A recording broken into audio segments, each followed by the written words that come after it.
New market থানার ওয়াদুদ হত্যা মামলা দিয়ে শুরু হওয়া জুলাই গণহত্যার বিচারে এ পর্যন্ত বেশ কয়েকজন মন্ত্রী এমপিকে রিমান্ডে নেওয়া হয়েছে।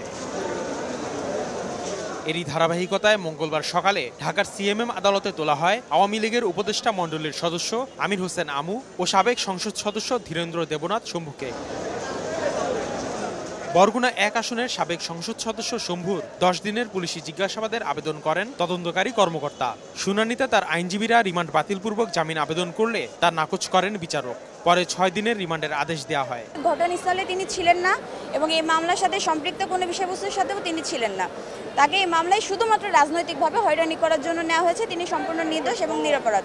তার রিমান্ড বাতিল পূর্বক আমরা জামিনের জন্য প্রার্থনা করেছি। আদালতে তোলা হয় ১৪ দলের মুখপাত্র ও আওয়ামী লীগের উপদেষ্টা মণ্ডলীর সদস্য আমির হোসেন আমুকেও। ৬ দিনের রিমান্ড শেষে আদালতে হাজির করা হয় তাকে। শুনানিতে তার জামিন আবেদন করা হলে রাষ্ট্রপক্ষের আইনজীবী বলেন, জামিনের মুক্তি পেয়ে দেশে অরাজকতা সৃষ্টি করতে পারেন আমু। পরে তার জামিন আবেদন নাকচ করে কারাগারে পাঠানোর নির্দেশ দেন বিচারক। এই আসামি যেহেতু অন্যতম সহযোগী ছিল ফ্যাসিস্ট হাসিনার এবং নিজেও সেটার সঙ্গে হত্যার সঙ্গে জড়িত ছিল, পরিকল্পনা ছিল এবং ষড়যন্ত্রে ছিল, সে যদি মুক্তি পায় দেশের মানুষে আজকে যে শান্তিতে আছে, মানুষ এখন যে গণতন্ত্রের দিকে যে দাবিতে হচ্ছে সেটা ব্যাহত হবে।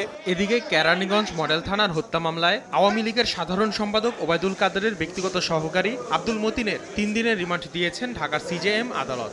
এছাড়া বনানী থানার একটি হত্যা চেষ্টা মামলায় যুবলীগের সাংগঠনিক সম্পাদক অ্যাডভোকেট শামিমাল সাইফুল সোহাগকে কারাগারে পাঠানোর আদেশ দেওয়া হয়েছে। আসিফ মোহাম্মদ সিয়াম, সময় সংবাদ, ঢাকা।